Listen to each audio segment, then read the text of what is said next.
जय हिंद दोस्तों, वंदे मातरम। शाहरुख खान की मूवी पठान जो कि अगले महीने रिलीज़ होने वाली है, उसके गाने बेशरम रंग जो कि कल रिलीज़ हुआ, उसकी काफ़ी ज़्यादा आलोचना हो रही है। अगर ये आलोचना मूवी को लेकर होती, ट्रेलर को लेकर होती या किसी ऐसी ही किसी वजह को लेकर होती, तो एक पल के लिए हम ये मान सकते थे कि शायद ये सब प्री मेडिटेटेड है, मतलब पहले से ही सब कुछ सोची समझी साजिश है। ये भाई शाहरुख की मूवी को नीचे गिराना है, इसीलिए ये चीज़ कर रहे हैं। लेकिन फिर बेशरम रंग गाना रिलीज़ होता है।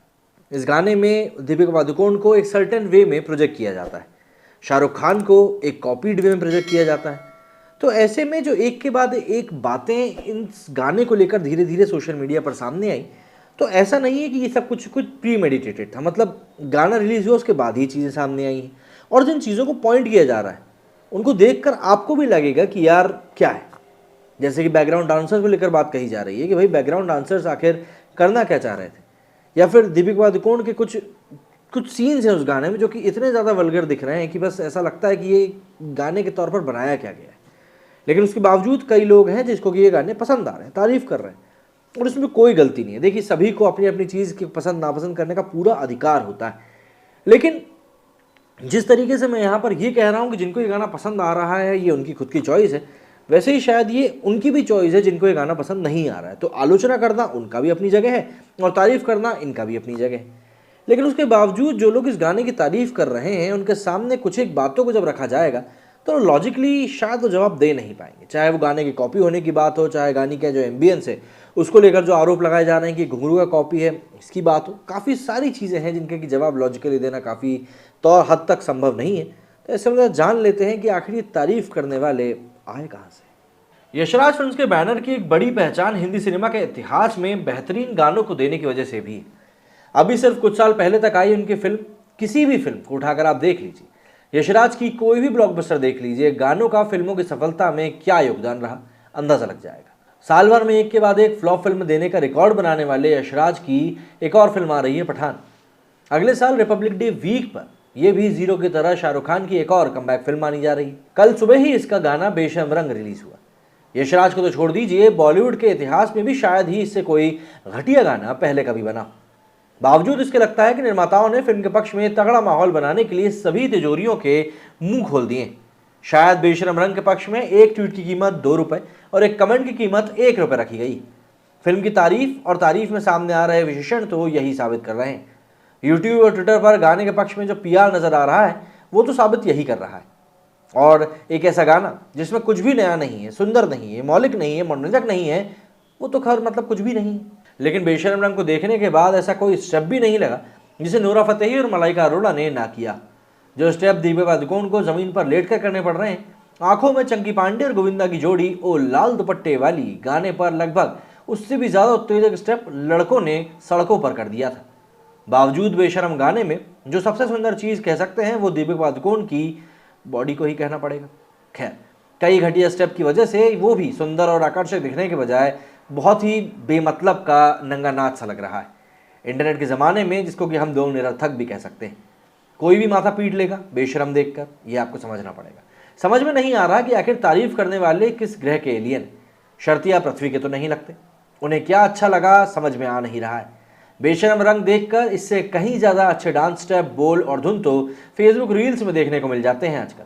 और हाँ, अधनंगी नारी देह भी बावजूद की अधनंगा होने पर भी उसमें बेशरम जैसा घिनौनापन नजर नहीं आता। जो भी है, अगर खराब घिसे-पिटे कंटेंट की वजह से कुछ लोग पठान का विरोध कर रहे हैं तो उनका विरोध सच में जायज़ है। और बेशरम देखकर हर सिने प्रेमी, संगीत प्रेमी का नैतिक दायित्व बनता है कि उस सिनेमा बचाने के लिए बॉयकॉट बॉलीवुड कंप्लीटली के शोर में अपनी आवाज़ मिला सकता है। अगर हम बॉलीवुड की क्रिएटिविटी की बात करें तो शायद वो खत्म हो चुकी है, लेकिन उसे डांस नंबर के दौरान इस बेशरम और उबाऊ थकाऊ गाने को बनाने की भी ज़रूरत नहीं थी। और वो भी सबसे बड़ी बात पुराने सस्ते घटिया फार्मूले से। यूट्यूब पर कुछ प्रतिक्रियाओं ने बस मेरा ध्यान और खींचा। एक भाई साहब बता रहे हैं कि दीपिका के डांस मूव्स और शाहरुख खान का मौन एक्सप्रेशन आग लगा रहा है। वहीं जब डांस स्टेप की बात आई तो उसके ऊपर एक दूसरे के पैरों को बस हिलाते डुलाते देखा गया। एक दूसरे भाई साहब ने लिखा कि शाहरुख ने जैसे 90s में बॉलीवुड को डूबने से बचा लिया था, वो फिर से बॉलीवुड को डूबने से बचाने आए। अब इन्हें कौन समझाए कि प्यारे, ना तो 1990 में बॉलीवुड डूबा था और ना ही 2022 में।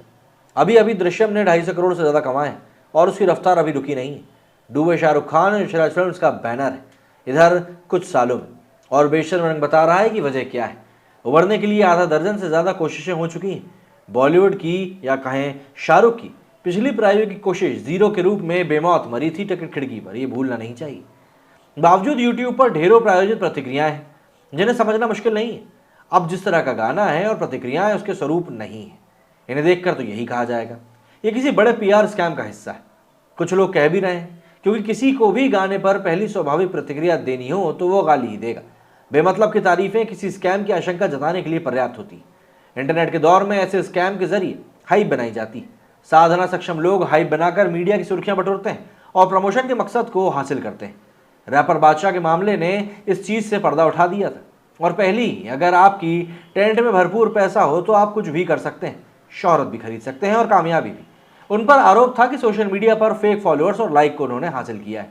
बावजूद कि बादशाह ने आरोपों को खारिज किया था, इसके बावजूद सोशल मीडिया पर तमाम केस स्टडी से साफ हो चुका है कि कुछ लोग कैसे पैसे के दम पर सब कुछ खरीद लेते हैं। तो क्या बेशर्म को खुली आंखों से नजर आने वाले किसी स्कैम की तरह स्कैम का सबूत ना मान लिया जाए, जिसके सहारे पैसा लगाकर कामयाबी खरीदने की कोशिश नजर आ रही है। ये कोशिश इसलिए भी यशराज फिल्म की तमाम चले चलाए फॉर्मूले पिछले कुछ महीने में कुछ फिल्मों में कामयाब क्यों नहीं बन पाए समझ में आती। शाहरुख के लिए कामयाब कमबैक खरीदना बहुत महंगा साबित हो सकता है यशराज के लिए, क्योंकि यशराज पठान से मतलब जिस तरह की कामयाबी को हासिल करना चाहते हैं आज की डेट में वो ट्रेंड में रहा नहीं। रही बात बेशरम के जरिए 90s की याद दिलाने वाले गाने, डांस नंबर और पार्टी सॉन्ग की, तो गाने की धुन सुनकर बढ़िया से बढ़िया अंदर तक या फिर नाचने वालों के पैर भी फ्रीज हो जाएंगे। कहाँ का डांस नंबर है।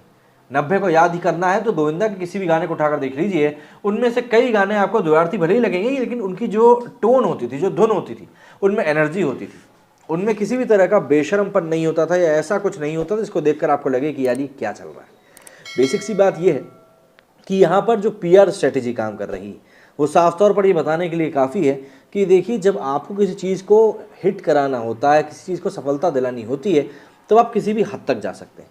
और पीआर काम करता है, ये हमें पता है किस तरीके से काम करता है, ये भी हम जानते हैं। पेड पीआर क्या होता है, किस तरीके से प्रमोशंस को स्ट्रैटेजिकली पूरी तरीके से बुना जाता है, हर एक चीज़। लेकिन ये चीज़ें एक समय पे काम किया करती थी। आज की डेट में पीआर के अलावा भी इतने सारे लोग हैं जो इंडिपेंडेंट रूप से अपनी बात रखते हैं और वो लोग पहचान में भी बखूबी आ जाते हैं। तो ऐसे में उन लोगों को भी पहचानना कहीं से कहीं तक भी कोई बड़ी बात नहीं है। यहाँ पर आप देख ही रहे हैं किस तरीके का पूरा माहौल चल रहा है, और उसको देखते हुए चीज़ साफ है कि पीआर का काम सही से नहीं हो पा रहा है, क्योंकि वाकई में इस गाने को बुरा बोलने वालों की संख्या काफ़ी ज़्यादा है। आपका इस बारे में क्या कहना है, कमेंट करके ज़रूर बताएं। मेरे स्टूडियो फिलहाल इतना ही। जय हिंद, जय भारत।